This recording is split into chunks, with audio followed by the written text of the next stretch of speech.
definitely a great atmosphere today. Excited about all the fans that came out, and definitely want to see a great crowd. But today was a success. Our number one goal was to come out and compete, stay healthy, which we did, and let the guys, showcase what they're about. And so it's glad to see them get out there and have fun. That's been a theme for us all spring, is to really fall back in love with playing football. And I think watching those guys today, you definitely saw them flying around, having a lot of fun. So all in all, it was a great day, great spring, and we definitely have something to build off of that we can look forward to. Questions from the room for Coach Simmons? I want to start with the defenses. Both of them really out there doing their thing. Victor Evans with 2 interceptions, a lot of sacks. Just what you notice from those units? Yeah, I thought the defense flied around on both sides. We did a draft format where we allowed the coaches to draft teams and split them up. And so typically, when you start spring or when you do things like that, the defense is typically ahead because they're more about playing hard, playing with energy, more so than being in sync. Offensively, you kind of have to get in sync. So when you take an offensive line that's been working together for 14 days and then split them up on different teams, you got quarterbacks throwing the receivers that they hadn't thrown to all spring. It can get a little sloppy on the offense. And so I wasn't surprised to see the defense make a bunch of plays, but it was good to see. It was good to see guys like Vic Evans really show up and make some plays. Sadani Gay, a lot of guys that we kind of had not question marks about, but really wanted to see them perform on the big stage, really showed up today and made some plays. So really gives us a lot of confidence in those guys moving forward. How much would you say your team has grown from the start of the spring up until today? I think they've grown tremendously.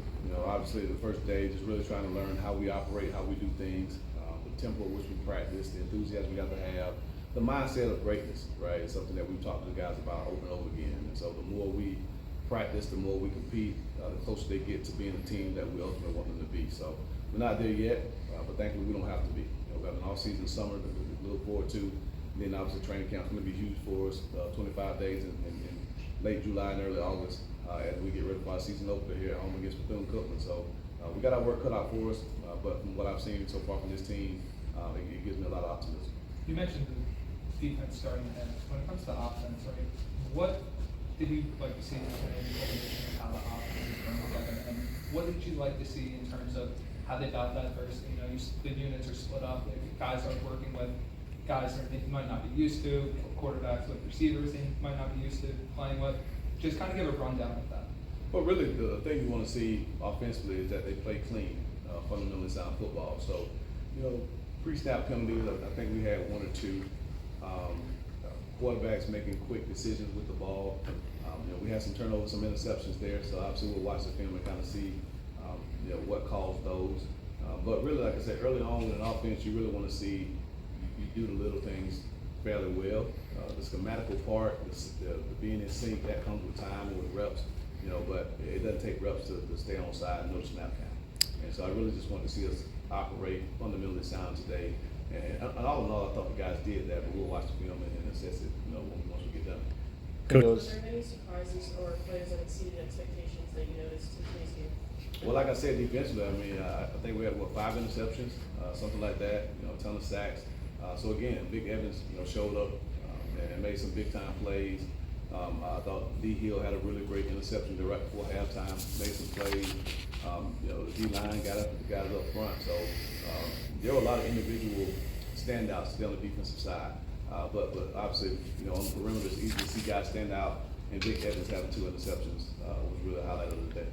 The wide receiver room is one of the youngest and most inexperienced groups on the roster in terms of offense. What have you seen in terms of their growth from beginning of the spring until now? Well, I think Coach Ross has done a great job with those guys of really just, teaching them the tempo at which we play. We want to be a fast team, and we're very multiple in how we line up, moving guys around in different spots. And so really learning the entire offense, not just one position, but really learning conceptually what we do is why I think they've made the most growth. And so this summer's going to be real huge for that with our OTAs as we go into training camp, because again, an advantage for us has to be our ability to be multiple and cause confusion and mismatches on the defense. And so to see those guys from day 1 to day 15 being able to get lined up, being able to understand concepts, has probably been their biggest area of improvement. Coach, we got to see an extensive amount of Clayton Dees as well as some work from Zachary Waters and Shaden Perry. Just talk about what you saw from those quarterbacks and how they have helped you decide who could become the backup for Kewan Jenkins. Yeah, obviously coming into the spring, you really wanted to solidify a number 2 guy. I think Lights has done a fairly good job of establishing himself as our clear-cut #1 quarterback. But those saying if you don't have two, you really don't have one. Right. And so, with Clayton and Chaden, those guys really competing every day, for that #2 spot. They've all had great moments. Clayton, ability-wise, has a lot of potential. You see him throw the ball really well. He's athletic, he can move. So he's really done a great job of giving himself the best chance at this point to be QB2, and push Lights, to make sure that he doesn't relax a little bit. So, but he's still got to grow. He's still relatively young playing the position. Doesn't have a lot of snaps under his belt in high school playing the position, but the talent's there. And Chaden is a veteran guy, older guy who's been in the fire. So it gives us some security in that regard. But again, Coach Coleman's a tactician, a fundamental coach. And you see the growth that those guys have made over the 15 practices, and so we're excited to see the quarterback room continue to develop. The Navy team's running back room featured A.J. Allen, Devontae Lyons, and Keyshawn Owens. A lot of anticipation for how that group would perform. Did they talk about what you saw from them? Yeah, I thought that the bust of the draft was the white team not selecting one of those three guys. Right. So obviously, they were our top three backs coming out of the spring, and all three of them ended up on the same team. I got to talk to the general manager of the white team to see what the thought process was. But I thought those guys all had some big time plays today.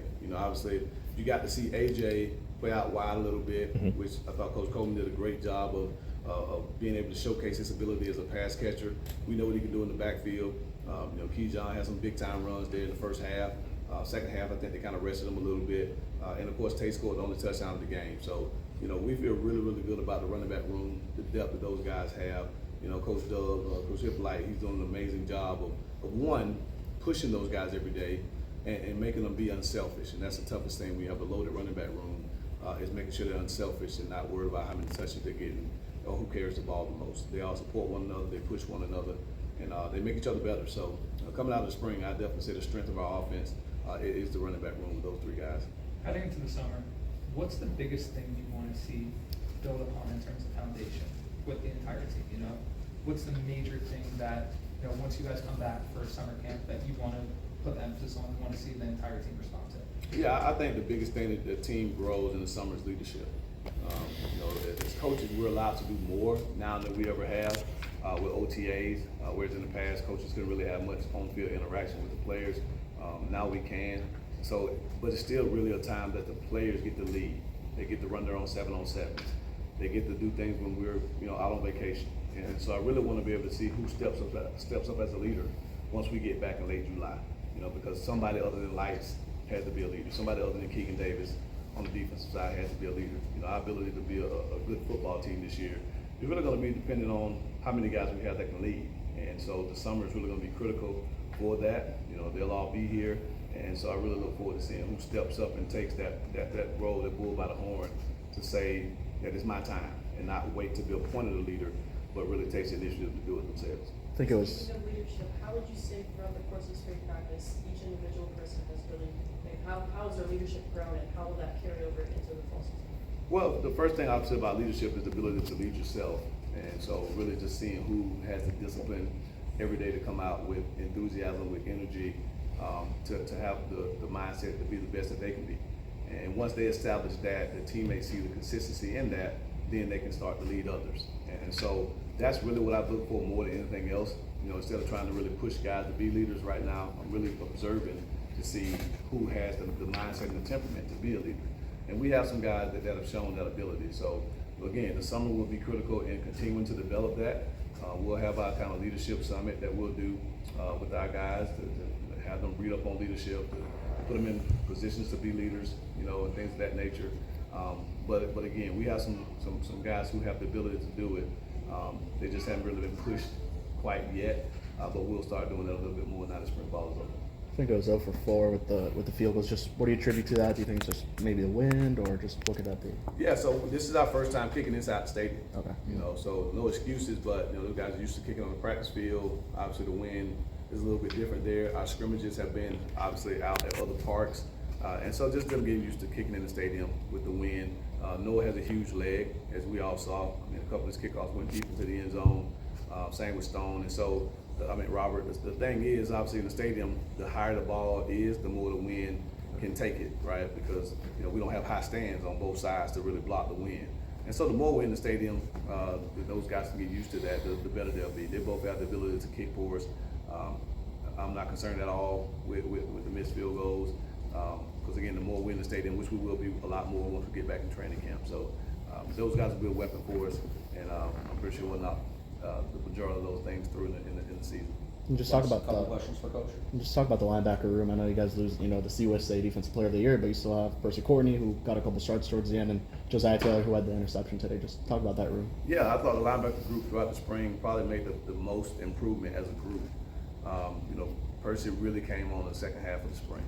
Every day in practice, he was showing up, making plays, whether they're sacks, whether they're tackles for loss, plays on the ball on the second level, being a Tampa dropper in the deep middle of the field. I mean, he's a very athletic guy, high energy.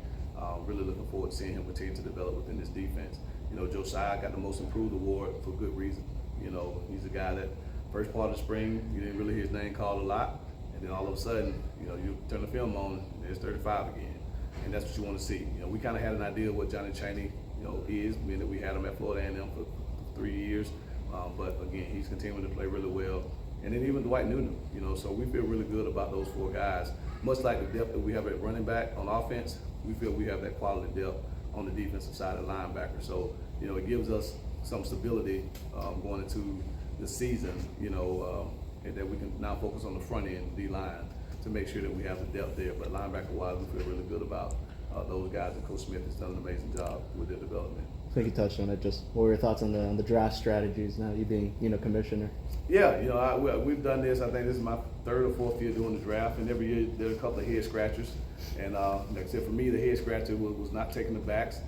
So I sat here, every time I got a sheet and opened it up and saw Devontae's name not on the white team's draft, I kind of scratched my head and wondered what their strategy was. I wanted to be. I almost kind of went David Stern when he blocked the Chris Paul trade to the Lakers a while back. I'm a huge Laker fan. I'm still upset about that because Kobe would have won probably 3 more championships. But yeah, I wanted to walk into the white team's room and say, hey, draft Devontae right now. But other than that, I thought the guys they had fun with it. The thing that I loved to see was just the enthusiasm of our players. They celebrated the 40th pick just as much as they did the first pick. And that's the mark of a true team, that they're starting to understand that we celebrate all of our successes. And so it's something that we started doing a few years back, but it's really taken off. And the guys, the toughest thing is that you actually have to have practice the next day. And it was kind of hard to go out on Thursday and focus on practice because all they wanted to talk about was the draft and where they got selected. And some guys took it personal. Keegan Davis took it really personal that he wasn't one of the first 2 or 3 picks. Even though he was like number 10, it really hurt his feelings. So, you learn a lot about your players. You learn a lot about the coaches and how they think. But no, I've got a lot of positive feedback from our fans, those that were able to look in on it on Instagram Live. And shout out to Hunter and his team, for coming in and live streaming it, man. They do an amazing job. And as much publicity as we've gotten this spring has been a testament to their work and what they do. So everybody's working extremely hard to make this thing go. And that's what successful programs are all about. And I'm blessed to be at a place that everybody cares about our overall success. And I'm looking forward to making all that come true in this fall. We all good with Coach? Sir. All right. Thanks, Coach. Thank you, guys. Thank you, Coach.